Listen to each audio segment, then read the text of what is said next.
Hello and welcome to the science classes. हम लोग कर रहे थे chapter number 7 control and coordination, class 10th का। ठीक है, तो हम लोग प्लांट्स के बारे में भी पढ़ चुके हैं, वो किस तरह से अपने इन्वायरमेंट को रिस्पॉन्ड करते हैं, ह्यूमन बींग्स किस तरह से करते हैं, एनिमल्स किस तरह से करते हैं, ह्यूमन ब्रेन की स्टडी, ये सब हम लोग कर चुके हैं। ठीक है, तो आज हम लोग देखेंगे हॉर्मोन्स इन एनिमल्स। तो ये जितनी भी हम लोग रिस्पॉन्ड करें, इसमें कुछ ना कुछ जो कॉन्ट्रीब्यूशन है वो हॉर्मोन्स का भी होता है। ठीक है, सो वो बोल रहे हैं कि ये जो केमिकल्स हैं, hormonal means of information transmission used in animals.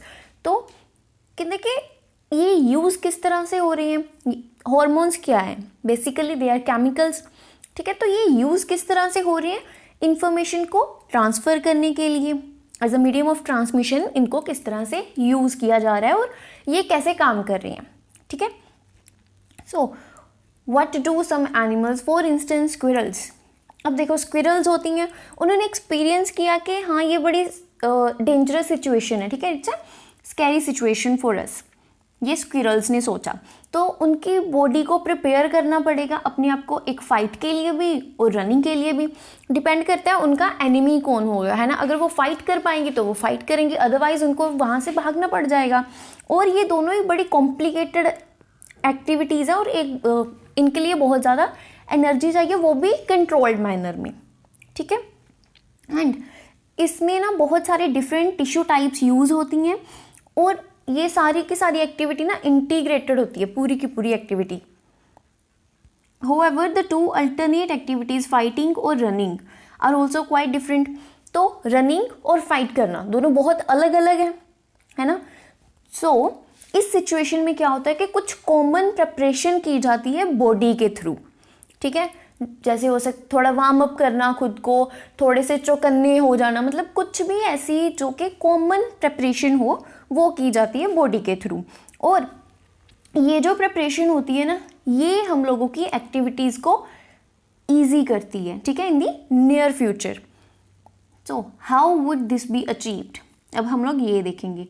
तो वो बोल रहे हैं कि एक स्क्विरल की बॉडी को इस तरह से डिज़ाइन किया गया कि वो सिर्फ और सिर्फ अपने ना इलेक्ट्रिकल इम्पल्सेस के ऊपर, जो कि नर्व सेल्स के थ्रू है, उन पर डिपेंड कर रही है। The range of tissues instructed to prepare for the coming activity would be limited. ठीक है, तो इंस्ट्रक्शंस जो है वो थोड़ी लिमिटेड रहेंगी उनके लिए। और दूसरी साइड पर क्या होगा, if a chemical signal were to be sent as well, it would reach all cells of the body and provide the wide ranging changes needed। तो जितने भी केमिकल सिग्नल्स होंगे ना वो पूरी की पूरी बॉडी को जाएंगे और जो बॉडी होगी वो एक वाइड स्केल पर तैयार रहेगी अपने आप में चेंजेस लाने के लिए, जो कि ज़रूरी होंगे वहाँ पर। और ये सब बहुत सारे एनिमल्स के थ्रू किया जाता है, इवन ह्यूमंस के थ्रू भी किया जाता है। ठीक है, इसमें हार्मोन यूज होता है द एड्रेनालाइन, और ये सिक्रीट होता है हम लोगों की एड्रेनल ग्लैंड से। ठीक है, आपको ऊपर फिगर दिया हुआ है, वहाँ से आप इसको देख सकते हो। Now the adrenaline is secreted directly into the blood and carry to different parts of body. और ये कुछ ही टाइम में है ना पूरी की पूरी बॉडी में फैल जाएगा, बिकॉज ये डायरेक्टली ब्लड में सिक्रीट होगा। ठीक है, डायरेक्टली ब्लड में जाएगा और ब्लड तो पूरी बॉडी में सर्कुलेट करेगा, तो पूरी की पूरी बॉडी के सारी बॉडी पार्ट्स में वो चला जाएगा। द टारगेट ऑर्गन्स और specific tissue on which it acts include the heart. Okay, तो स्पेसिफिक टिश्यू वहाँ पर जो होगा और जो टारगेट ऑर्गन होगा वहाँ सब तक वो पहुँच जाएगा, हार्ट को इंक्लूड करते हुए। ब्लड से रिलेटेड तो हार्ट तो एक्सेप्शन हो ही नहीं सकता। एक्चुअली ब्लड के लिए कोई भी बॉडी ऑर्गन एक्सेप्शन नहीं है। ठीक है, सारे के सारे इंक्लूड होंगे। So as a result the heart beats faster resulting in supply of more oxygen to our muscles. तो हार्ट बीट जैसे होता है ना, हम लोग को पता चलता है कि हाँ डेंजर में है, तो हम लोग की हार्ट बीट फास्ट हो जाती है और हम लोगों के मसल्स को ना ऑक्सीजन ज़्यादा मिलनी शुरू हो जाती है। ठीक है, the blood to the digestive system and skin is reduced due to contraction of muscles around the small arteries in these organs. ठीक है, सॉरी, जो डाइजेस्टिव सिस्टम है, ठीक है, उसका ब्लड और स्किन का रिड्यूस हो जाते हैं कॉन्ट्रैक्शन की वजह से। जो मसल्स में कॉन्ट्रैक्शन आती है आर्टरीज के अराउंड, ठीक है, इनके ऑर्गन्स में वहाँ पर।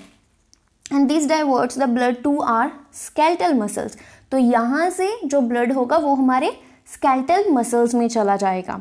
The breathing rate also increase because of the contraction of the digraph and rib muscles, तो हम लोगों की ब्रीथिंग रेट भी इंक्रीज हो जाएगा, है ना, हम लोग को सांस तेज तेज आनी शुरू हो जाती है।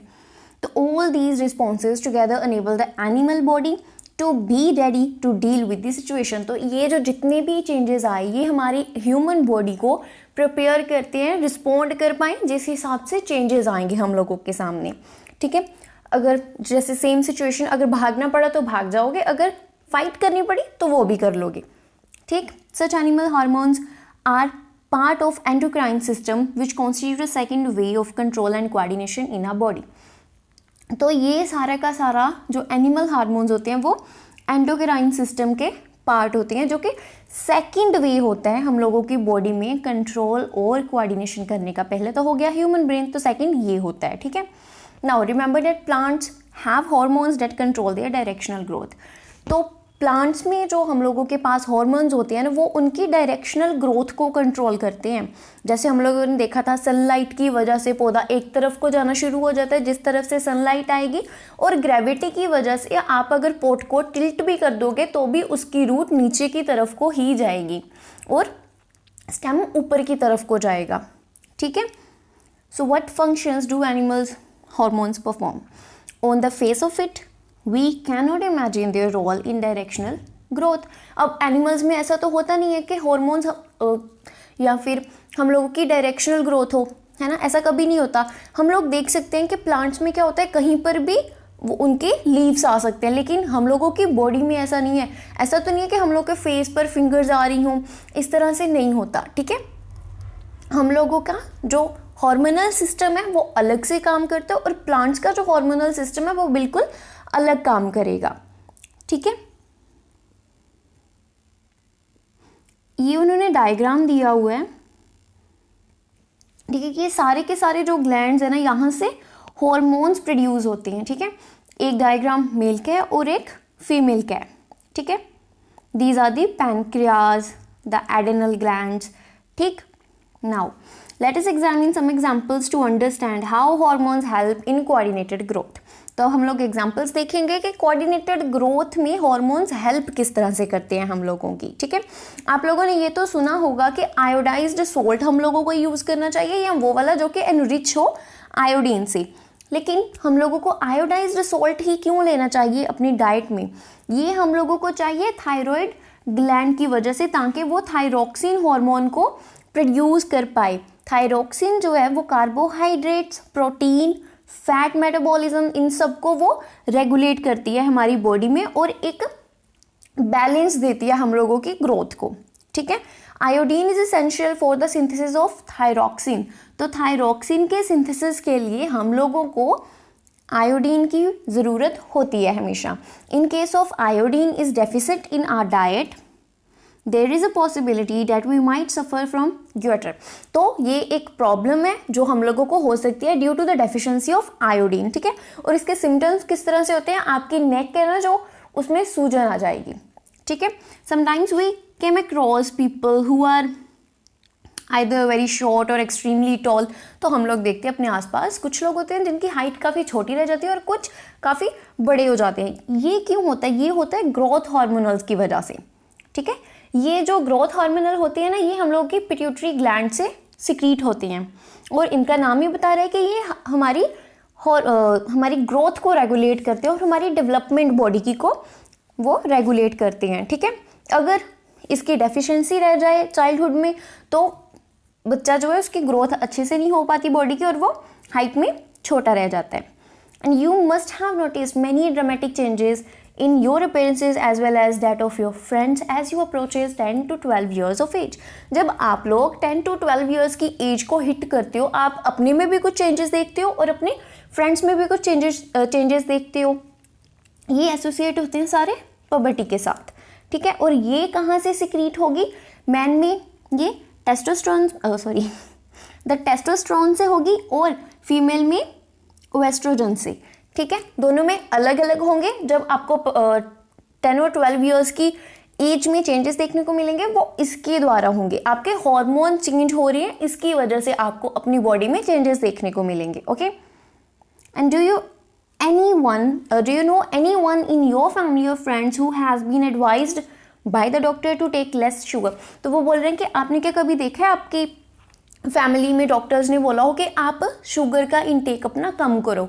वो इसलिए because they are suffering from diabetes. ठीक है, उनको डायबिटीज़ की प्रॉब्लम है, यानी कि उनके जो इंसुलिन्स हैं वो अच्छे से सीक्रेट नहीं हो रहे, जो कि पैनक्रियाज में से होंगे। ठीक है, आप लोगों ने देखा होगा, मेरे एक अंकल हैं, वो ना इंसुलिन के इंजेक्शंस लेते हैं डेली बेसिस पर।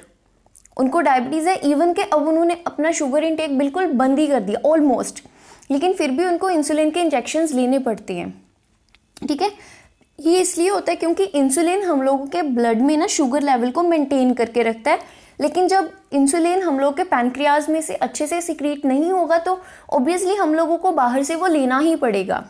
ठीक है, अगर आपका ब्लड शुगर लेवल बहुत ज़्यादा बढ़ जाए, ठीक है, आपकी बॉडी फिर आइडेंटिफाई कर लेगी उस चीज़ को और उस तरह से इंसुलिन की अमाउंट को रिड्यूस कर देगी या बढ़ा देगी। ठीक है, ये डिपेंड करेगा आपका ब्लड शुगर लेवल जो है वो घट रहा है या फिर बढ़ रहा है।